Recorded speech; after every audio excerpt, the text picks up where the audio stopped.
ఫిలిప్పీయులకు రాసిన పత్రిక 3వ అధ్యాయం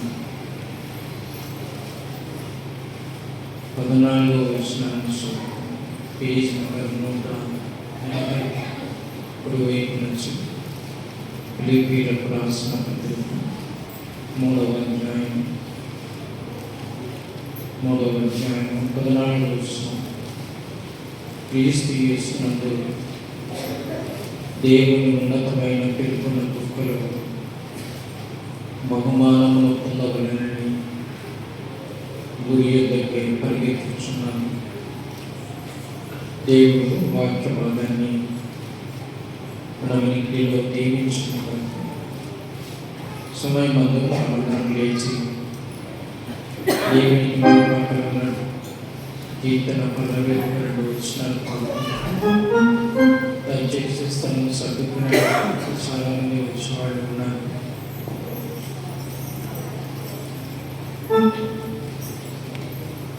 Yeah.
ప్రాముఖ్యమైనటువంటి సమయంలో ఉంటున్నాం. జీవమైనటువంటి దేవుని మాటలు మనం నిర్ణయించున్నాం కాబట్టి చేయవలసినటువంటి మనము కొద్ది నిమిషాలు జాగ్రత్తగా మెలకువగా ఉండి దేవుని మాటలు వినాలని నేను ప్రేమతో మనవి చేసుకుంటున్నాను. వారంతా విధాలుగా పనులు చేసి మన శరీరాలు ఎంతగానో అలసంగా వచ్చి కాదనగా ఈయన మాత్రం ఆయన పిల్లలటువంటి మనము దేవుని సన్నిధిలో చేయి దేవుని స్తుతించి ఆరాధించడమే కాకుండా ఆయన మాటలు కూడా మనం వినాలి అనే విషయాన్ని జ్ఞాపకం ఉంచుకోవాలని నేను ప్రేమతో మనవి చేస్తుంటున్నాను. తర్వాత పిల్లల్ని తీసుకొచ్చుకున్న వాళ్ళు జాగ్రత్త పడిన మాట మీ పిల్లలు ఎంతగానో దేవుని సన్నిధిలో చిన్నవారు మొదలుకొని పెద్దవారు వరకు మనమందరము భయభక్తులతో మనం వెళ్ళగాలి అనే విషయాన్ని జ్ఞాపకం ఉంచుకోవాలని నేను ప్రేమతో మనవి చేస్తుంటున్నాను. మంచిది సమయం ప్రారంభించినట్లయితే దేవుని సహాయము నడిపించడం ప్రార్థన చేసుకున్నాము. మనం ఇంటిగా ప్రేమిస్తున్నటువంటి మా ప్రియ పరులు తండ్రి, ఈ పరిశుద్ధమైన పాదాలకు వందనాలు స్తోత్రాలు. ఇంతవరకు మీ కృపలో మీరు భద్రపరిచినారు తండ్రి, అందుని బట్టి వందనాలు స్తోత్రాలు. సమయమందు మీ సన్నిధిలో చేరి మిమ్మల్ని స్తుతించి ఆరాధించడానికి మీ కృప చూపించిన విధానాన్ని బట్టి వందనాలు స్తోత్రాలు. ఆరాధన కార్యక్రమంలో మీరు తోడుగా ఉండండి, ఈ నడిపించండి, మీకు మహిమపడుతున్నాడు. ఎలాంటి అంతరాయాలు ఆటంకాలు కలుగుతున్నాయి ఈ సన్నిధిని తోడుగా ఉంచండి. ముఖ్యంగా కూడా బలహీనులను జ్ఞానం లేకుండా మీరు జ్ఞాపకం చేసుకున్నాడు. మీ సన్నిధిలో నిలబడుతుండగా కావలసిన ఆత్మీయ ఆలోచనలను తలంపులను మీరు నాకు అనుగ్రహించి నా పక్షంగా తండ్రి మీరు మాట్లాడి మీరు మాట్లాడుతున్నారని ఆరాధన కార్యక్రమాన్ని మీ బలమైన చేతులకు అప్పగిస్తూ కొద్ది వినకొందిలో మా ప్రభువును రక్షకుడైనటువంటి యేసు నామమున ప్రార్థిస్తుంటున్నాను తండ్రి, ఆమేన్.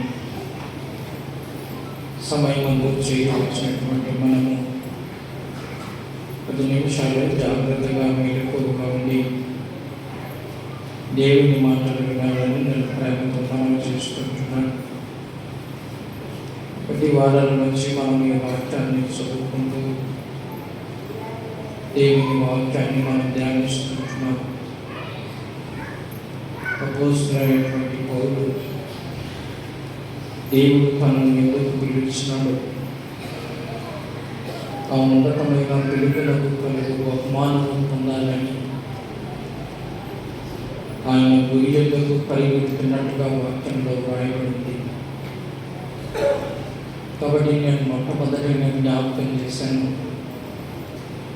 ఈ క్రైస్తవ జీవితం అనేది ఒక పరుగు పందెం లాంటిది.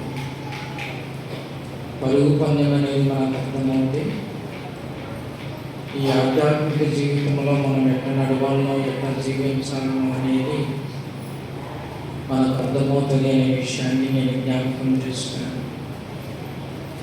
కాబట్టి ఆత్మీయ జీవితంలో ఎన్నో ఆటంకాలు ఎదురవుతూ ఉంటాయి, ఎన్నో ఇబ్బందులు ఎదురవుతూ ఉంటాయి. ఒక మాటలో చెప్పాలంటే ఈ మార్గము ఇరుకు మార్గము. ఈ ఇరుకు మార్గంలో మనము స్థిరంగా నడవగలిగితే కనుక కొందరు మనము విశాలమైనటువంటి మార్గంలోకి మనల్ని ఎవరు నడిపిస్తారంటే దేవుడు నడిపిస్తారు. కాబట్టి ఇప్పుడే మనము సరిగా నడవలేకపోతే, ఇప్పుడే సరిగా జీవించలేకపోతే రేపు పొద్దున మనం ఉంచబడినటువంటి బహుమానాన్ని మనం పొందుకోవడం అనేది మనకు సాధ్యమయ్యే కాదు అనే విషయాన్ని జ్ఞాపకం ఉంచుకోవాలి.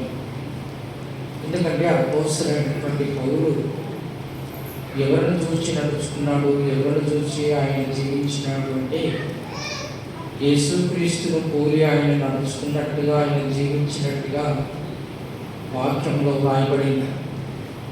కాబట్టి ఏ భక్తుడు కూడా ఇలాంటి మాట చెప్పలేదు, బైబిల్లో రాయబడలేదు కూడా. కొరింథీయులకు రాసినటువంటి మొదటి పత్రిక 11వ అధ్యాయము మొదటి వచనంలో పౌలు అన్న మాట రాయబడింది చూడండి. నేను క్రీస్తును పోలి నడుచుకున్న ప్రకారము మీరును నన్ను పోలి నడుచుకున్నాను. నేను ఎవరిని పోలి నడుచుకున్నానంటే యేసుక్రీస్తును పోలి నడుచుకున్నాను. నేను యేసుక్రీస్తును చూచి నడుచుకున్నాను. నేను యేసుక్రీస్తును చూచి అనుసరించినాను.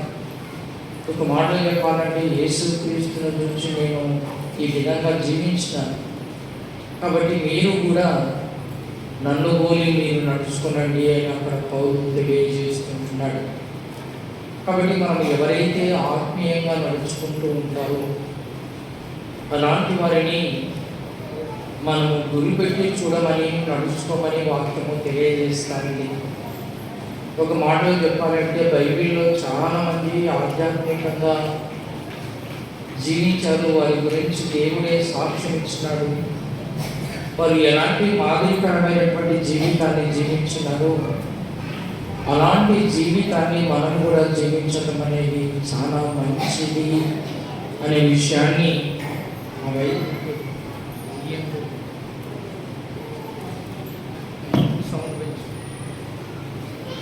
కాబట్టి ఆధ్యాత్మిక జీవితంలో మనం ఎట్లా నడవాలో, ఎట్లా జీవించాలనో అనేది మనం తెలుసుకోవటం అనేది చాలా మంచిది. నమ్ముకున్నంత మాత్రాన, యేసు ప్రభు గారిని అంగీకరించినంత మాత్రాన మనము నిత్యత్వము, మోక్షము, పరలోకము చేరుతామని గ్యారెంటీ లేని లేదు. నమ్ముకున్న తర్వాత మన జీవితము ఎవరికి ఇష్టకరంగా ఉండాలంటే దేవునికి ఇష్టకరంగా ఉండాలి. అక్కడ జీవించితేనే కానీ రేపు పొద్దున మనం ఆ నిత్యత్వాన్ని, పరలోకాన్ని చేరగలం. కానీ లేకపోతే ఆ పరలోకము చేరడం అనేది మనకు సాధ్యమయ్యే పని కానీ కాదు. కాబట్టి ఎన్నాళ్ళైంది యేసుక్రీస్తును నమ్ముకొని, ఎన్నాళ్ళైంది యేసు ప్రభు వారిని అంగీకరించి, ఎంతకాలమైంది మనము దేవుని మందిరానికి రాబట్టి అనేది ముఖ్యం కాదు. కానీ ఆ బ్రతికిన పుణ్యాలు ఎన్నాళ్ళు బ్రతుకుతామో ఖచ్చితంగా మనకు తెలియదు. బైబిల్లో 70 సంవత్సరాలు అని వ్రాయబడింది. అధిక బలం ఉన్నాయన 80 సంవత్సరాలనే వ్రాయబడింది. కాబట్టి 70 సంవత్సరాలు బ్రతుకుతామా మనము ఖచ్చితంగా, 80 సంవత్సరాలు బ్రతుకుతామా చెప్పడానికి గ్యారెంటీ లేదు. ఎందుకంటే వాక్యము పలు విధంగా మన ఆయుష్కాలాన్ని బైబిల్ వివరించడం జరిగింది. మన ఆయుష్కాలము చాలా కొద్దిదంట. మనం కొంతసేపు కనబడి అంతలో మాయమైపోతూ ఆవిరి వంటి వారమే అని వాక్యంలో వ్రాయబడి ఉంటుంది. కాబట్టి సామెతల గ్రంథంలో ఏమి వ్రాయబడి ఉంటుందంటే, రేపటి దినముల గురించి మీరు అతిశయపడవద్దు, రేపటి దినమున ఏది నీకు సంభవించునో అది నీకు తెలియదు అని వ్రాయబడి ఉంటుంది. కాబట్టి ఒక మాటలో చెప్పాలంటే ఏ దినమున ఏది సంభవిస్తుందో మనకు తెలియదు. కాబట్టి ఎన్నాళ్ళు దేవుడు మనల్ని భూమి మీద ఉంచుతాడు, అన్నాళ్ళు మనం జీవించే జీవితము ఒక మాదిరికరమైనటువంటి జీవితాన్ని మనం జీవించడం అనేది చాలా మంచిది. చూడండి, ఇదే ఫిలిప్పీయులకు రాసిన పత్రిక 3వ అధ్యాయం 17వ వచనంలో ఏమని రాయబడిందంటే, సహోదరులారా, మీరు నన్ను పోలి నడుచుకుని నేను మీకు మాదిరి అయిన ప్రకారము నడుచుకున్న వారిని ఏమని రాయబడిందంటే గురి గురి అని రాయబడింది. గురి పెట్టి చూడండి అని, నడుచుకొని వారిని. కాబట్టి ఎవరైతే మాదిరికరంగా నడుస్తూ ఉంటారో, ఎవరైతే మాదిరికరంగా జీవిస్తుంటారో, ఎవరైతే దేవునికి ఇష్టకరంగా బ్రతుకుతూ ఉంటారో, లేక ఎవరైతే దేవునికి ఇష్టకరంగా జీవిస్తూ ఉంటారో అలాంటి వారిని చూసి మనము నడవడం అనేది చాలా మంచిది. కాబట్టి గత వారం ఏం చేశామంటే అబ్రహామును జ్ఞాపకం చేసుకున్నాం. అబ్రహాము జీవితాన్ని ఆలోచన చేస్తే మొట్టమొదటిగా ఆయన విధేయతను జ్ఞాపకం చేసుకున్నాం. అబ్రహాము ఎవరి మాటకు లోబడినాడంటే, గట్టిగా చెప్తారా? దేవుని మాటకు లోబడినాడు. రెండవదిగా అబ్రహాములో ప్రార్థనా జీవితం ఉంది. ఎలాంటి ప్రార్థనా జీవితం అంటే పట్టు విడవకుండా దేవుని సన్నిధిలో ఏం చేసినాడంటే ప్రార్థన చేసినాడు. సొదొమ గొమొర్రాలను దేవుడు నాశనం చేస్తాను అని అనుకున్నప్పుడు ఆ సంగతిని దాచకుండా ఎవరితో చెప్పినాడంటే అబ్రహాముతో చెప్పినాడు.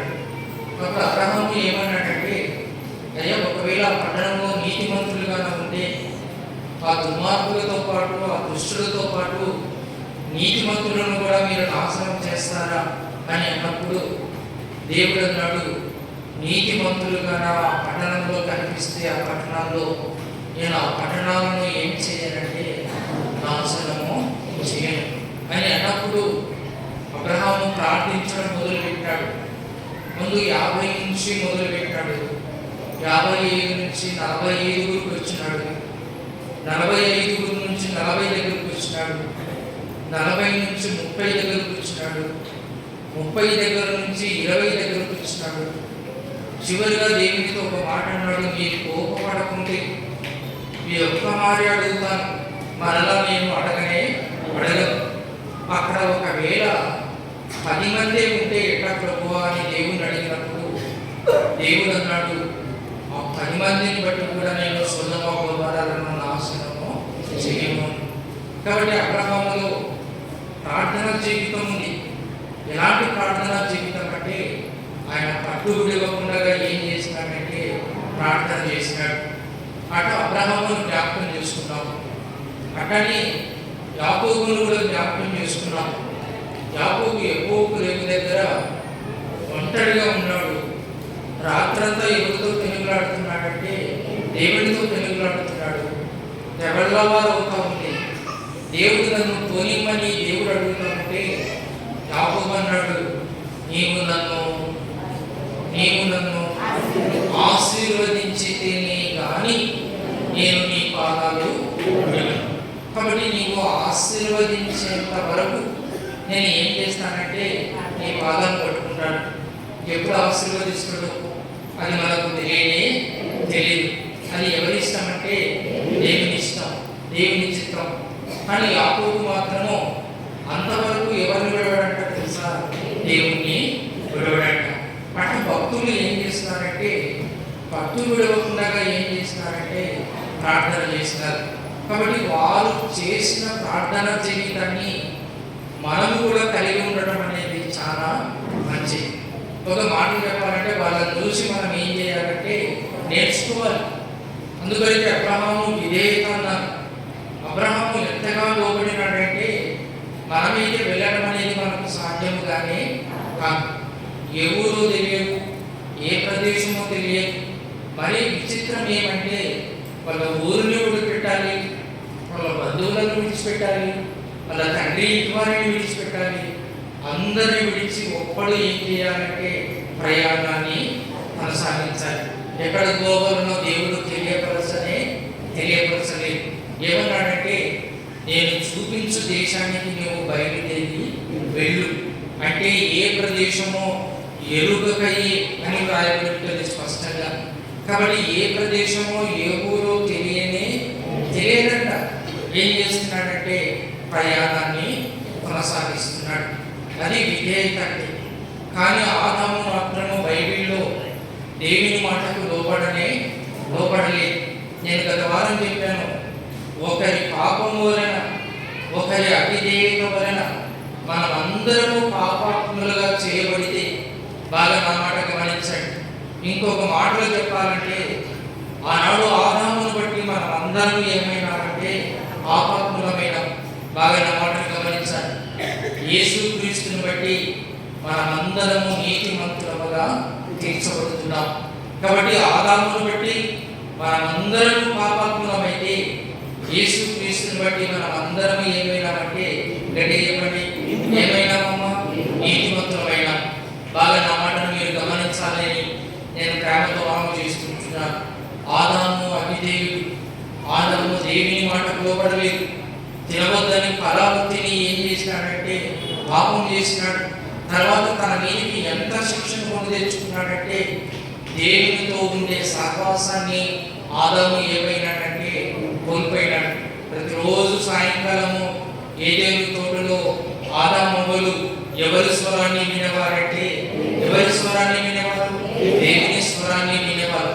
ఒక మాటలు చెప్పాలంటే వారితో ప్రతిరోజు ఎవరు మాట్లాడేవారంటే ఎవరు మాట్లాడేవారు? దేవుడు మాట్లాడేవాడు. ఇప్పుడు ఆ ఛాన్స్ వాళ్ళకు లేనే లేదు. మళ్ళీ ఎక్కడ వీళ్ళు తిరిగి వచ్చి బాగా అన్నమాట గమనించండి. జీవవృక్ష ఫలాలను ఎక్కడ తింటారో తిని ఎక్కడ వారు నిరంతరం జీవిస్తారో అని దేవుడు ఏం చేశాడంటే ఏదేను తోట చుట్టూ అగ్ని జ్వాలను కావలిగా ఎవరు ఇచ్చినారంటే తెలుసా? ఎవరు ఇచ్చినారంట? దేవుడు ఇచ్చినాడంట. ఒకవేళ తోట దగ్గర వచ్చినా లోపలికి పోవడానికి ఆస్కారం ఉండదు. తోట చుట్టూ కంచె గాడు ఉండేది. ఏముందంటే అగ్ని జ్వాలలు ఉన్నాయి. అగ్ని మంటలను ఎవరు ఏర్పాటు చేసినారంటే దేవుడు ఏర్పాటు చేసినాడు. ఒక పోదామని ట్రై చేస్తే అగ్నిలో ఏమవుతారంటే ఖాళీ బూడిదైపోతారు. కాబట్టి వెళ్ళడానికి ఆస్కారం లేనే లేదు. అంత కట్టుదిట్టమైన భద్రతను ఎవరు కలగజేసినారంటే దేవుడు కలగజేసినాడు. నేను ఎందుకు ఈ మాట చెప్తున్నానంటే దేవుని మాట వినకపోతే, దేవుని మాటకు మనము లోబడకపోతే ఎలాంటి శిక్షణ మన మీదకి మనం తెచ్చుకుంటామో మనకు తెలియదు. అందుకంటే ఆదాము అవ్వలు ఎంత పొరపాటు చేశారంటే అంత పొరపాటు చేశారు. కాబట్టి మన జీవితంలో దేవుని మాట మనం వినకుండా వెళ్ళడానికి ఆస్కారం లేనే లేదు. నిజంగా మనకు దేవుని పిల్లలమైతే బాగా నా మాట గమనించరు. మనం ఎవరి మాట వినాలంటే ఎవరి మాట వినాలమ్మా? దేవుని మాట వినాలి. అందుకంటే వాక్యం ఏం చెప్తుందంటే మీరు శ్రద్ధగా నా మాట విని నా నిబంధనలను మీరు అనుసరించి నడిస్తేనే మనం ఎవరి పిల్లలమంట తెలుసా? గడియపడి దేవుని పిల్లలమంట. ముందు దేవుని మాటను మనం ఏం చేయాలంటే శ్రద్ధగా వినాలి. కాబట్టి ఆదివారం ప్రార్థన వచ్చిన తర్వాత శ్రద్ధగా ఏం వినాలంటే వాక్యాన్ని వినాలి. మన ఆదివారం వచ్చేది వాక్యం వినడానికే. బాగా నా మాట గమనించండి. ఆదివారం వచ్చేది నిద్రపోవడానికి కానీ కాదు. ఆదివారం వచ్చి మనం ఎవరి మాటలు వినాలంటే దేవుని మాటలు వినాలి. కాబట్టి అబ్రహాములో విధేయత ఉంది, అబ్రహాములో ప్రార్థనా జీవితం ఉంది. మూడవదిగా అబ్రహాములో గమనించినట్లయితే ఏముందంటే విశ్వాస జీవితం ఉంది. ఎంత విశ్వాస జీవితము అని ఆలోచన చేస్తే చూడండి, ఆదికాండము 15వ అధ్యాయం చూడండి. ఒక మాట మనం జ్ఞాపకం చేసుకుందాం. ఆదికాండము 15వ అధ్యాయం మొదటి 6 వచనాలు చదువుకున్నాం. ఆదికాండము 15వ అధ్యాయము మొదటి 6 వచనాలు. ఇవి జరిగిన తర్వాత యెహోవా వాక్యము అబ్రహామునకు దర్శనమందు వచ్చి, అబ్రహామా భయపడకుము, నేను నీకు కేడము, నీ బహుమానం అత్యధికమగునని చెప్పెను. అందుకు అబ్రహాము, ప్రభువైన యెహోవా నాకేమిచ్చినని, నేను సంతానం లేని వాడనే పోవుచున్నానే. దమస్కు ఎలీజరే నా ఇంటి ఆస్తికర్త యగును గదా. మరియు అబ్రహాము, ఇదిగో నీవు నాకు సంతానం ఇయ్యలేదు గనక నా పరివారంలో ఒకడు నాకు వారసుడగునని చెప్పగా, యెహోవా వాక్యం అతని యొద్దకు వచ్చి, ఇతడు నీకు వారసుడు కాడు, నీ గర్భవాసమున పుట్టబోచున్నవాడు నీకు వారసుడగునని చెప్పాను. మరియు ఆయన వెలుపలికి అతని తీసుకుని వచ్చి, నీవు ఆకాశము వైపు తేరి చూచి నక్షత్రములను లెక్కించుటకు నీ చేతనైతే లెక్కించుమని చెప్పి, నీ సంతానము అలాగునని చెప్పెను. అతడు ఏమని వ్రాయబడిందంటే, యెహోవాను నేను పలకాలనే నాగింది. ఎవరిని నమ్మినాడట? దేవుణ్ణి నమ్మినాడట. మాట్లాడుతుంది అబ్రహాముతో ఎవరంటే దేవుడు మాట్లాడుతున్నాడు. అబ్రహాము ఎవరిని నమ్మినాడంటే దేవుణ్ణి నమ్మినాడు. ఆయన అది అతనికి ఏమని వ్రాయబడి ఉందంటే నీతిగా ఎంచెను అని వ్రాయబడింది. కాబట్టి ఈ మాటలలో దేవుడు అబ్రహాముతో చెప్తా ఉంటే, ఈ మాటలలో ఎవరు నమ్మినారంటే ఎవరు నమ్మినారమ్మా? అబ్రహాము నమ్మినారు. కొంచెం పలకండి, మీకు వినయం వస్తుంది. ఎవరు నమ్మినారు?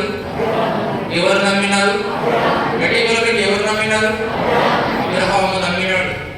అనుకున్నాడు, నాకు సంతానము కలగదేమో, ఇంకా దేవుడు నాకు సంతానం ఇయ్యడేమో అని అనుకున్నాడు. కానీ దేవుడు ఏం చేసినాడంటే, నువ్వు అనుమానపడాల్సిన అవసరం లేదు. ఒక మాటలో చెప్పాలంటే, దమస్కు ఎలీయెజరు నీకు వారసుడు కానే కాదు. బాగా నా మాట గమనించండి. నువ్వు అనుకుంటున్నావు దమస్కు ఎలీయెజరు నా ఇంటికి వారసుడు అవుతాడని. ఇతడు నీకు వారసుడు కానే కాడు, నీ గర్భమున పుట్టబోయేవాడు. బాగా నా మాట గమనించండి. నీ గర్భమున ఎవరు పుడతాడంటే ఒక వారసుడు పుడతాడు. ఆ వారసుడు నీకు ఏమవుతాడంటే సంతానం అవుతాడు. కాబట్టి అంటూ దేవుడు నీకు చేతనైతే ఏమి లెక్క పెట్టమన్నాడంటే ఏమిటి లెక్క పెట్టమన్నాడు? ఏమో మరి అదే పలకండమ్మా. యా నక్షత్రాలను కిందుంటాయో పైనుంటాయి? ఇక్కడ పలకండి. యాదవ్ ఆకాశ నక్షత్రాలు ఏమంటారంటే పైన ఉంటాయి. ఆకాశాన్ని చూపించినాడు. బహుశా ఆకాశాన్ని చూపిస్తున్నాడు అంటే రాత్రి ఉండవచ్చు.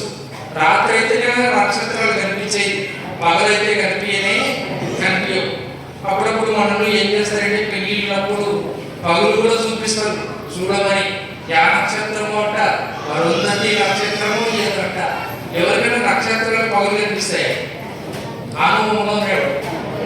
ఎవరికైనా కనిపిస్తాయమ్మా? అసలు ఏ ఒక్కరికి పగలు నక్షత్రాలు కనిపించవు. ఆ సాగు వచ్చి కట్టాడు, పైన చూడండి, పైన నక్షత్రం కనిపిస్తుందంట. ఇంటి త్వరలు కనిపించకుండా కూడా అసలు పగలు నక్షత్రాలు కనిపించవు. మరి రాత్రి నక్షత్రాలు లెక్క పెట్టమన్నాడు. నక్షత్రాలు కనిపిస్తున్నాయంటే తప్పకుండా దేవుడు అబ్రహాముతో ఎప్పుడు మాట్లాడుతున్నాడంటే పగల రాత్రి ఉంటుంది. అనుమానం పడాల్సిన అవసరం లేదు. ఎన్నింటిని లెక్క పెడతాడు? ఎన్ని నక్షత్రాలను లెక్క పెడతాడు? నీ సంతానం అలాగున ఉంటుంది చూడు అని దేవుడు అబ్రహాము చెప్పినాడంట. ఈ మాటను ఎవరు నమ్మినారంటే అబ్రహాము నమ్మినాడు.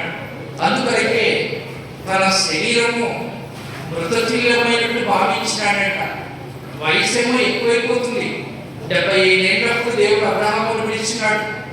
80 దాటిపోయింది, 85 దాటిపోయింది, 90 దాటిపోయింది, 95 దాటిపోయింది, 100 ఏళ్ళు కూడా వచ్చేసినాయి.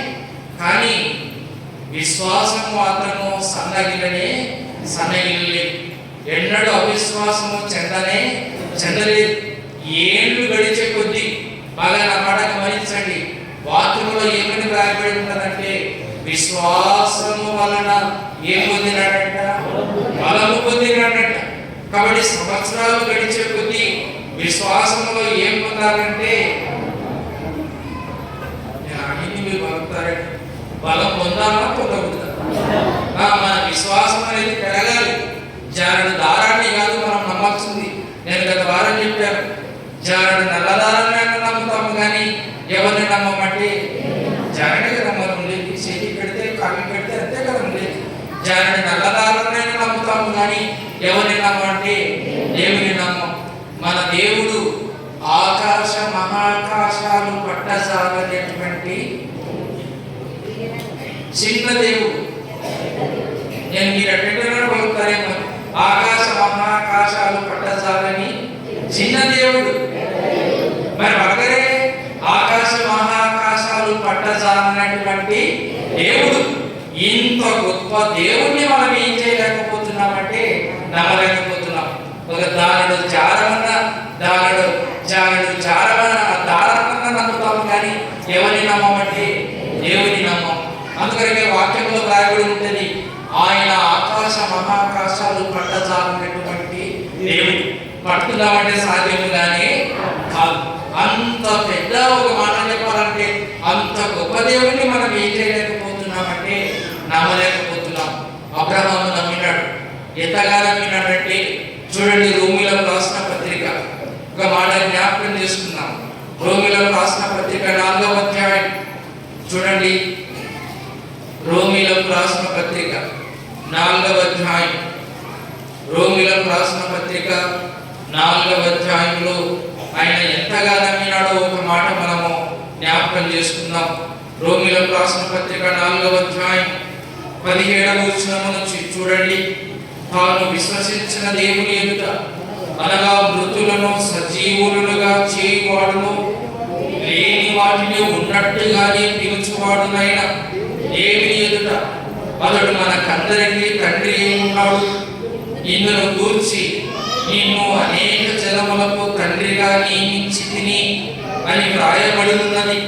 నీ సంతానము, పేజీ నంబర్ 136 కుడి వైపు నుంచి, నీ సంతానము ఇలాగు ఉండునని చెప్పిన దానిని బట్టి తానేక జనములకు తండ్రి ఎగునట్లు ఏమని వ్రాయబడి ఉన్నట్టే, నిరీక్షణకు ఆధారము లేనప్పుడు అతడు నిరీక్షణ కలిగి నమ్మెను అని వ్రాయబడింది. నమ్మడానికి ఆధారము లేదంట. ఒక మాటలో చెప్పాలంటే నమ్మడానికి ఎలాంటి అవకాశము లేదు. నమ్మడానికి ఎలాంటి ఆధారము లేదు. ఇంకా వయసు ఉడిగిపోలేదు కదా, దేవుడు వాగ్దానం చేసినాడు, వాగ్దానాన్ని నెరవేరుస్తానులే, నాకేం వయసు ఎక్కువ అయిపోయలేదు కదా అని అనుకోవడానికి కూడా ఆస్కారం లేదు. వయసు ఏమో ఒక పక్కల మీద పడిపోతా ఉంది, నమ్మడానికి ఆధారాలు ఏమీ లేవు. కానీ అబ్రహాము ఏం చేసినాడంటే నమ్మినాడంట. మళ్ళీ కింద ఏమని రాయబడింది చూడండి, 19వ వచనం, మరియు అతడు విశ్వాసమునందు బలహీనుడు కాక ప్రమారమి 100 ఏళ్ల వయసు గలవాడై ఉండి అప్పటికి తన శరీరము మృతతుల్యమైనట్టును శారీరకమును మృతతుల్యమైనట్టును ఆలోచించెను గాని అవిశ్వాసము వలన దేవుని వాగ్దానమును గూర్చి ఏమని రాయబడి ఉందంటే సందేహింపక. ఏమి రాలేదంటే అనుకున్నాడు, ఒకవేళ వయసు నాకు మృతతుల్యమైపోయింది, నా వయసు ఎక్కువైపోతుంది అని అనుకున్నాడు, కానీ ఏమి రాలేదంటే సందేహము మాత్రము రాలేదు. బాగా మాట గమనించండి. మనమే అనుకుంటే ఇంకా ఎక్కడా అవుతుంది లేబా అని సాధ్యముగానే కాదు. ఎందుకంటే వయసు ఎక్కువైపోతుంది కదా, ఇంకా సంతానము కలగదు అని మనమైతే ఆ పరిస్థితుల్లో అనుకునే వాళ్ళము. కానీ అబ్రహాము అట్లా అనుకోవడం లేదు. ఏమి రాలేదంటే సందేహము రాలేదు. మా బాగా నా మాటను గమనించండి. అబ్రహాముకి ఏమి రాలేదంటే సందేహం రాలేదు, అపనమ్మకం కలగలేదు. మరి కింది వచనంలో ఏమని రాయబడి ఉంటుందంటే అవిశ్వాసము వలన 20వ వచనం, దేవుని వాగ్దానమును గూర్చి సందేహింపక దేవుని మహిమపరిచి ఆయన వాగ్దానము చేసిన దానిని నెరవేర్చుటకు సమర్థుడని రూఢిగా విశ్వసించి విశ్వాసము వలన ఏమొందినాడంటే బలము పొందెను అని వ్రాయబడింది. పైన అదే వ్రాయబడింది, కింద అదే వ్రాయబడింది. విశ్వాసము వలన ఏం పొందినాడంటే బలము పొందినాడు. బలహీనుడు కాలేదు. నా దేవుడు వాగ్దానం చేసినాడు, నా దేవుడు తప్పకుండా ఎవరిని ఇస్తాడంటే కుమార్తెనిస్తాడు. కుమార్తెను ఇస్తాడు. ఆయన ఎవరిని ఇస్తాడని నమ్మినాడు? నేను కుమార్తె కాబట్టి మీరు కూడా డైలాగ్ మొదలుపెట్టున్నారు. ఎవరిని ఇస్తాడమ్మా? అబ్రహాముకి ఇచ్చింది ఎవరిని తల్లి? అబ్రహాముకి ఇచ్చింది ఎవరిని తల్లి? మరి నేను ఇట్లంటే అట్టంటారు, అట్లంటే ఇట్టంటారు. ఏదన్నా తిప్పించి మాట్లాడితే సందేహం నిజమేనేమో అని అనుకుంటారు. నేను కొన్నిసార్లు మీరు వింటున్నారు లేదు అనే ఉద్దేశంతో నేను కావాలనే మాట మారుస్తాను. నేను అమ్మాయి అంటే మీరు కాదు అబ్బాయి సార్ అని అలా గట్టిగా అంటేనే కాదమ్మా. ఆయన నమ్మింది ఎవరిస్తాడని నమ్మినాడంటే కుమారుని ఇస్తాడని నమ్మినాడు. దేవుడు వాగ్దానం చేసినాడు. వారసుడు ఎవడంటే కుమారుడు కాబట్టి బాగా మాట గమనించండి. కుమారుని పొందుటలో అబ్రహాము ఏం కనపరిచినాడంటే విశ్వాసాన్ని కనపరిచినాడు. బాగా నా మాటను గమనించాలి. అబ్రహాము కుమారుని పొందుటలో విశ్వాసాన్ని కనపరిచినాడు. నమ్మినాడంటే ఎవరి మాట నమ్మినాడంటే ఎవరి మాట నమ్మినాడమ్మా? దేవుని మాటను నమ్మినాడు. నా దేవుడు ఏమి ఇచ్చినాడంటే మాట ఇచ్చినాడు. మాట ఇచ్చిన తర్వాత నా దేవుడు మాట తప్పే దేవుడు కానీ కాదు. నమ్మినాడంటే వయసు ఎక్కువైపోతుంది. 100 ఏళ్ల వయసు వచ్చింది. 100 ఏళ్ల వయసు కూడా సంతానాన్ని ఎవరిచ్చినారంటే దేవుని ఇచ్చినారు. బాగా నా మాట గమనించండి. కుమారుణ్ణి పొందుటలో విశ్వాసాన్ని కనపరిచినాడు. కుమారుణ్ణి అర్పించుటలో కూడా విశ్వాసాన్ని కనపరిచినాడంట. కుమారుణ్ణి పొందడమే విశ్వాసం కాదు. దేవుడు ఒక పరీక్ష పెట్టినాడు. బాగా లేక కుమారుడు వచ్చి ఇచ్చినాడు దేవుడు. ఆ ఒక కుమారుని బట్టి ఎంతగానో సంతోషిస్తున్నాడు అబ్రహాము. అలాంటి సమయంలో ఒక కఠినమైన పరీక్ష దేవుడు పెట్టినాడు. ఏమన్నాడంటే, అబ్రహామా, నీవు ప్రేమించుచున్న ఇస్సాకును తీసుకొని మోరియా దేశములకు వెళ్ళి నేను చూపించే పర్వతాలలో ఒక దానిపైన నీ కుమారుణ్ణి దహన బలిగా నాకు అర్పించు అని దేవుడు చెప్తే మనమైతే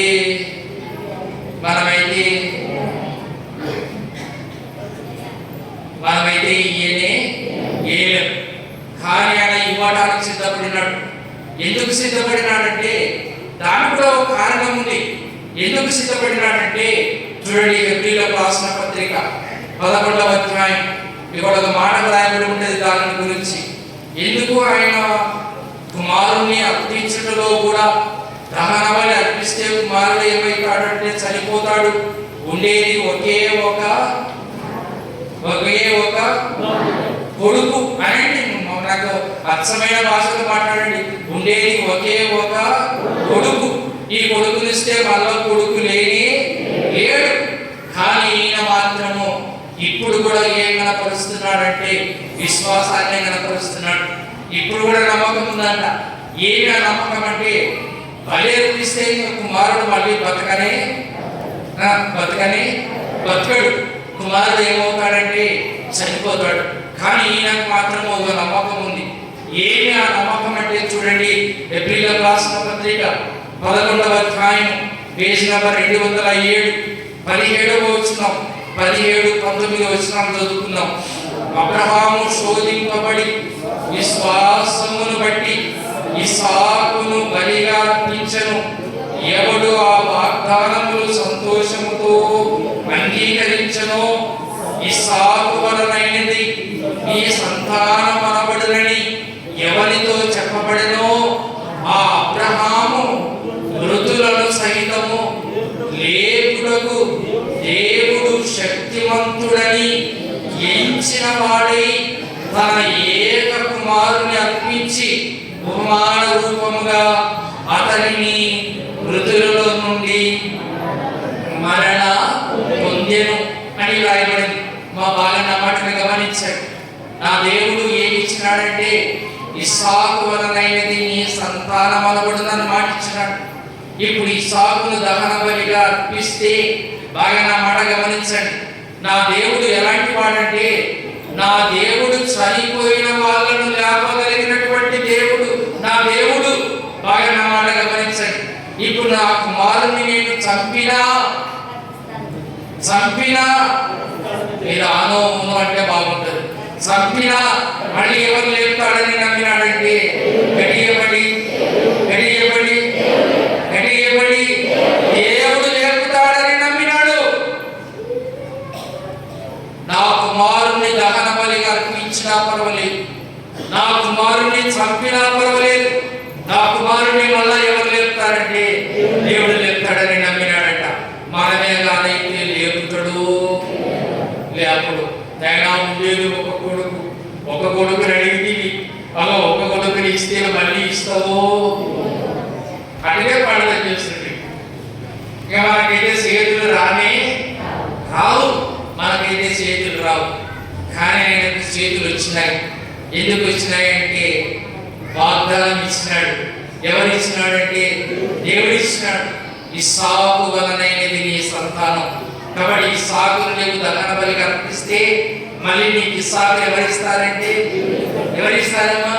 దేవుడిస్తాడు, దేవుడిస్తాడు. ఆ నమ్మకంతోనే అబ్రహాము కుమారుని ఇవ్వడానికి సిద్ధపడినాడంట. మనగా అయితే నమ్మం. అందుకొరకైన విశ్వాసులకు ఏమైనాడంటే గడియబడి కుమారుడైనాడు, కుమారుడైనాడు, కుమారుడైనాడు, కుమారుడైనాడు. ఆయన విశ్వాసులకు ఏమైనాడంటే తండ్రి అయినాడు. ఎంత విశ్వాసం చూడండి. సర్లే కుమారుడు పొందినాడు, విశ్వాసం ఉంది. ఇప్పుడు చంపేటప్పుడు కూడా కుమారుడి దహన బలిగా అర్పించేటప్పుడు కూడా ఏం విశ్వాసం అయ్యా, ఏం విశ్వాసం? ఒకసారి ఆలోచన చేస్తే ఆ విశ్వాసాన్ని కొలతేయడం సాధ్యం కానీ కాదు. ఆ విశ్వాసాన్ని కొలతేయడం సాధ్యం కాదు. అందుకనే దేవుడు జక్కయ్యను చూసి ఇతను కూడా ఎవరి సంతానం అన్నాడంటే అబ్రహాము సంతానమే అన్నాడు. ఎందుకు జక్కయ్యను చూసి యేసు ప్రభువారు ఇతను కూడా అబ్రహాము సంతానం అన్నాడు అని అంటే దానికి ఒక కారణం ఉంది. ఎవరైనా ఉన్న ఆస్తులు ఇచ్చేసుకుంటారా? ఎవరైనా ఉన్న ఆస్తుల్లో ఇచ్చేస్తారా? అను ఉన్నానండి, మనమైతే ఇవన్నీ.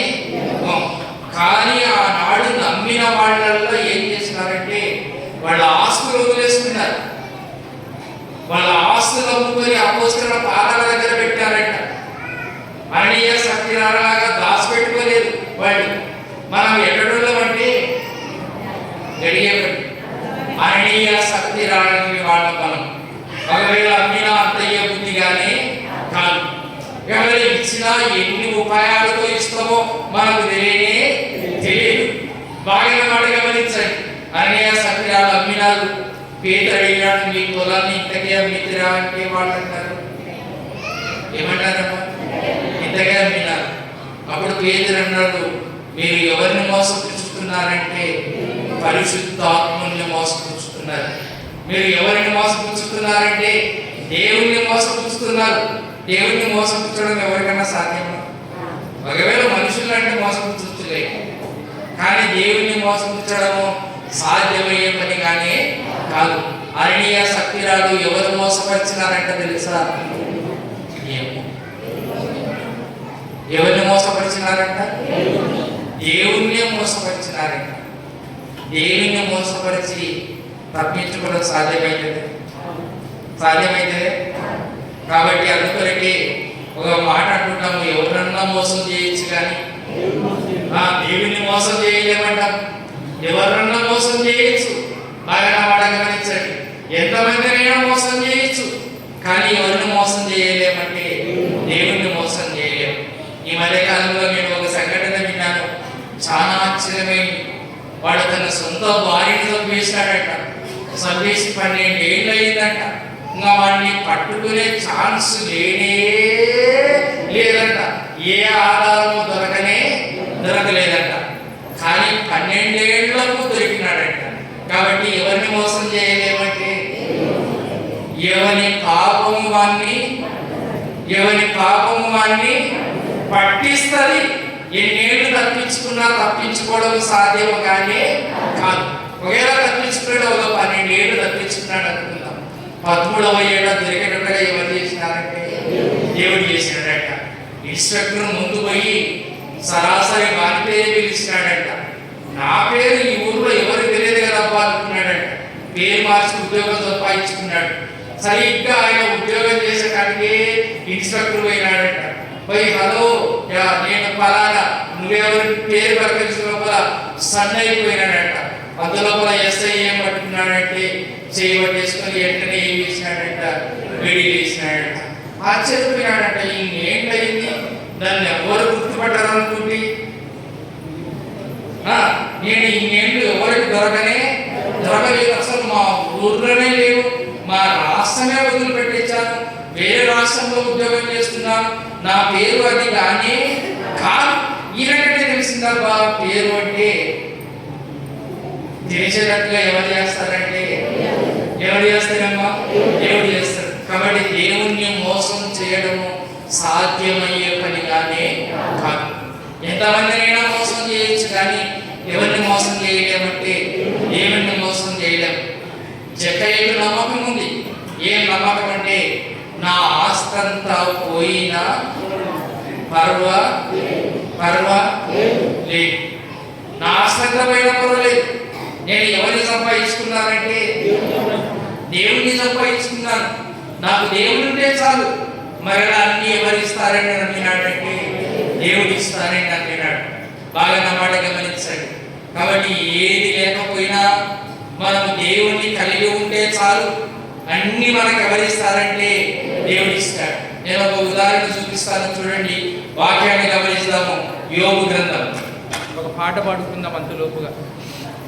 ఓ యేసునే ప్రేమ ఎంతో మహనీయ, ఆకాశ పర్వత సముద్ర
కులకన్న గోదావరి, ఆకాశ పేజ్ నెంబర్ 436, 22వ అధ్యాయం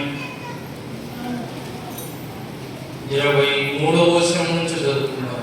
23, 24, 25 వచనాలు.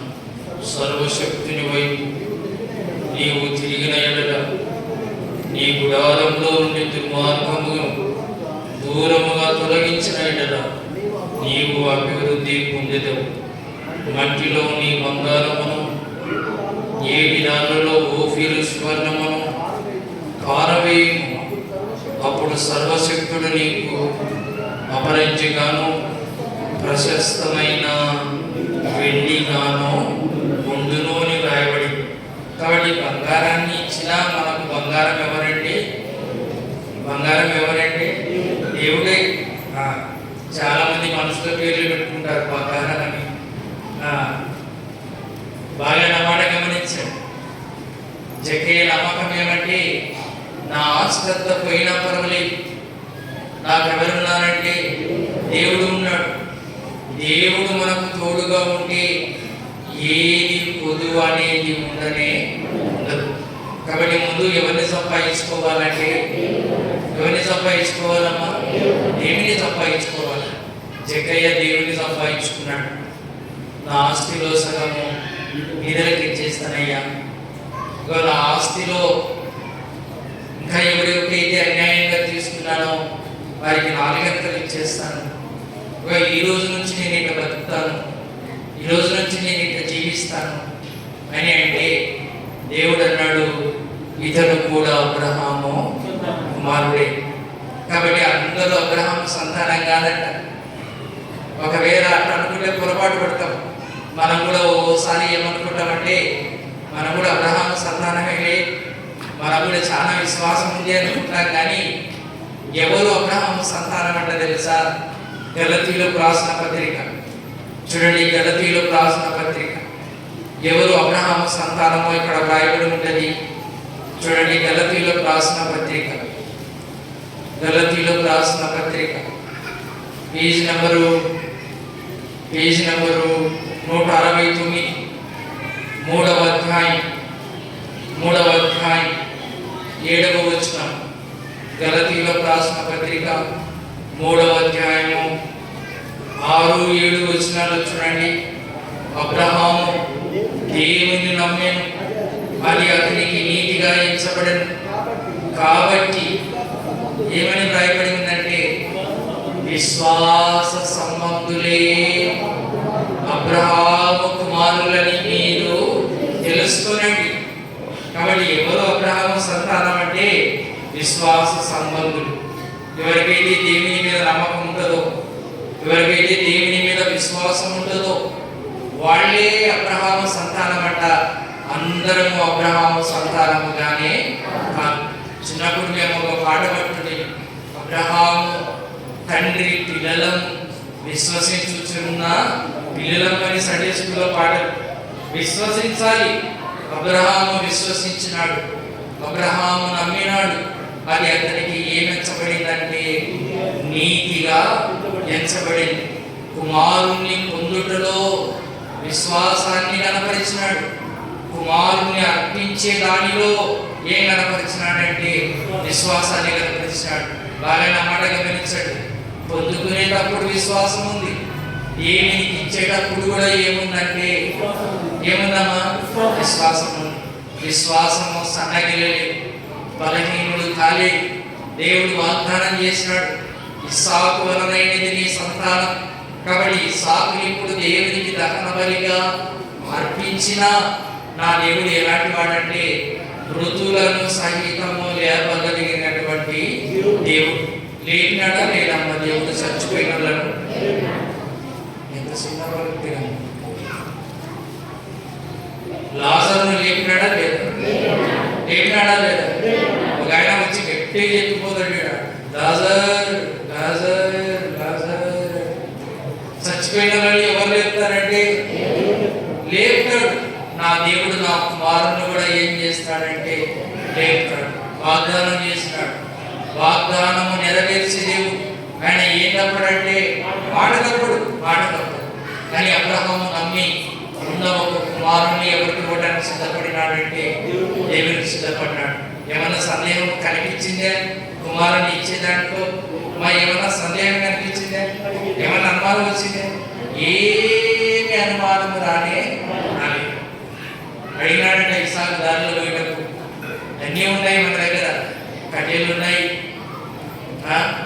దహన బలికి నిప్పుంది, గొర్రెపిల్ల ఏది అని అడిగినాడంట. ఇప్పుడు దహన బలికి కావాల్సింది ఏదంటే గొర్రెపిల్లనే. వాటికి పోయినాక చూస్తే అబ్రహాము ఎవరు బంధిస్తున్నాడంటే ఇస్సాకును బంధిస్తున్నాడు. ఇస్సాకు కూడా బాగా మాట్లాడలే. ఎవరైనా చెడు ఉపవాసం పెట్టి ప్రసంగే చెడు ఉపవాసం పెట్టి చిన్నది ఏం చేస్తుంది?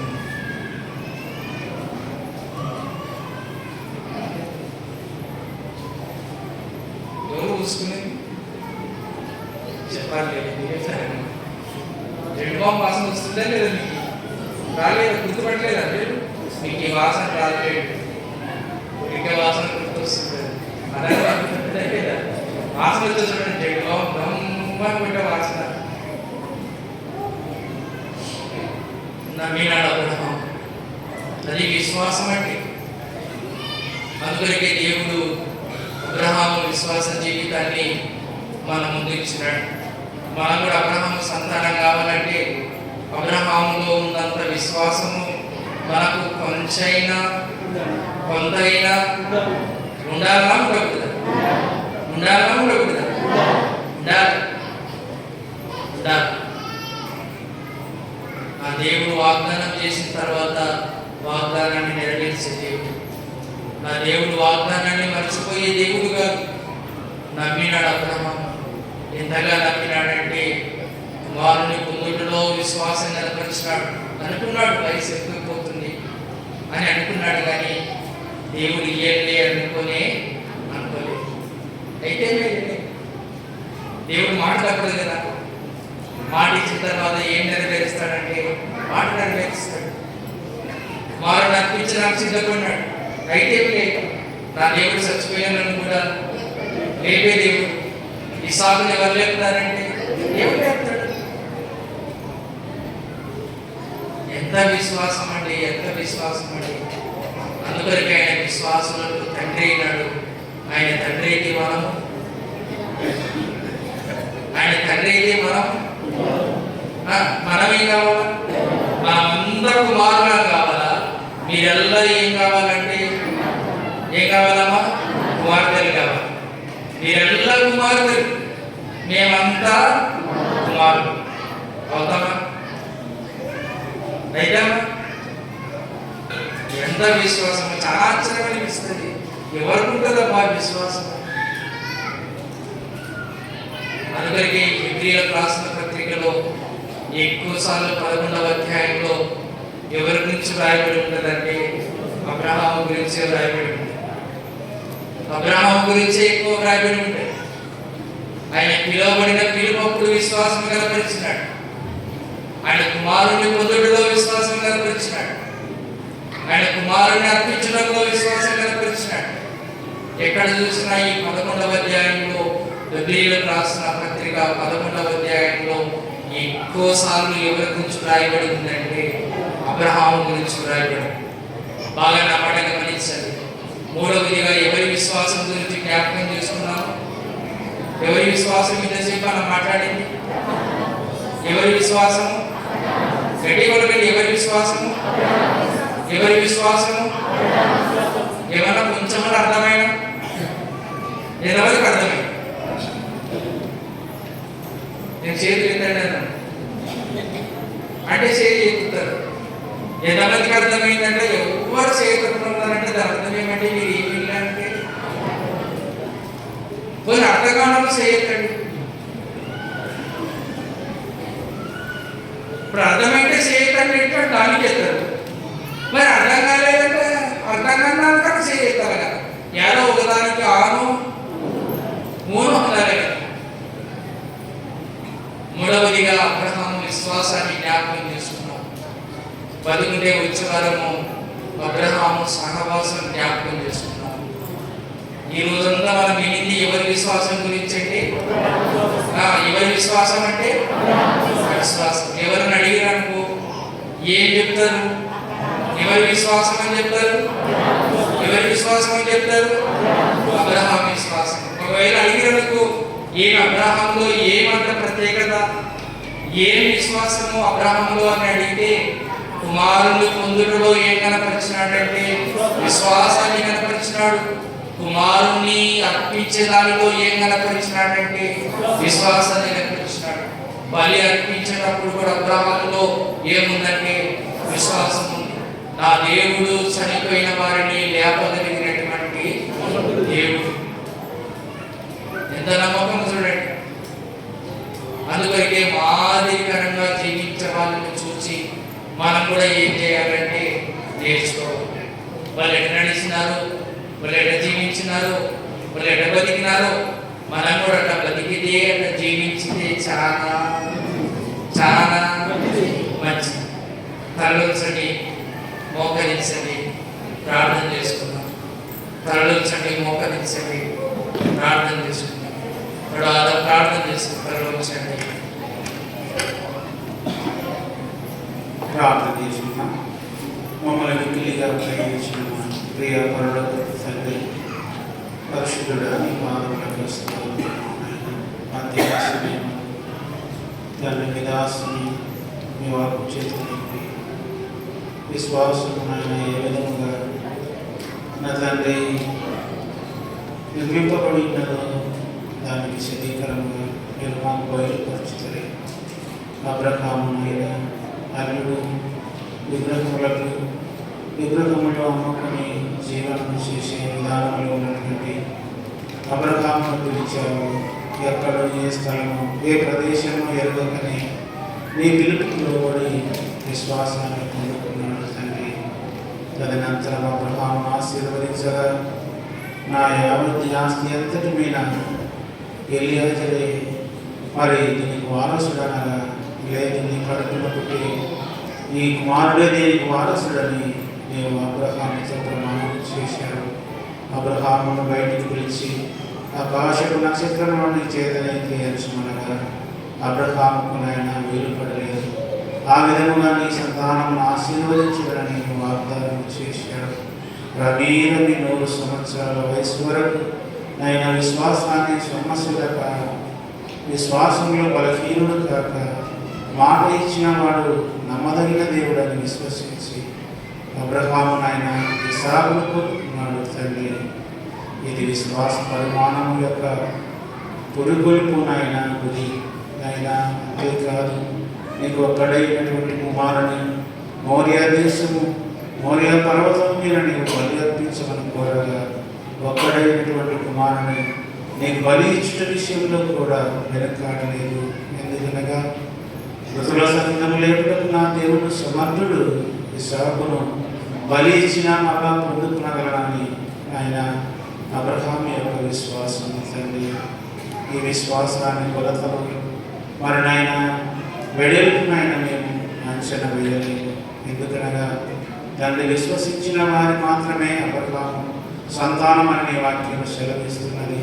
ఒకవేళ మేము విశ్వాసం లేకున్నా మేము కూడా అబ్రహాము పిల్లలమనుకుంటే రాళ్ళ వలనైనా నేను నా తండ్రి ఈ సంతానాన్ని నువ్వు కలుగజేసే దేవుడను. ఆకాశమందు భూమి మీద భూమి కింద నీకు అసాధ్యమైనది ఏది లేదు తండ్రి. ఈ పరిశోధనలో నా తండ్రి మేము నేర్చుకోవలసినటువంటి సత్యము విశ్వాసము. అందుకని పౌలు కూడా నాయన నా విశ్వాసాన్ని కాపాడుకుంటుంది, నా పరువు కడముట్టించితివి, నా కొరకు నీతి కిరీటం ఉంచబడి ఉన్నదని సెలవిస్తూ మీరు కూడా నామలే పాండ్యములో ఓపికతో పరిగెత్తమని సెలవిస్తున్నాను తండ్రి. ఈ నాయన 2-3 వారముల నుంచి నీ వాక్యం మేము క్రియటలుస్తున్నాము.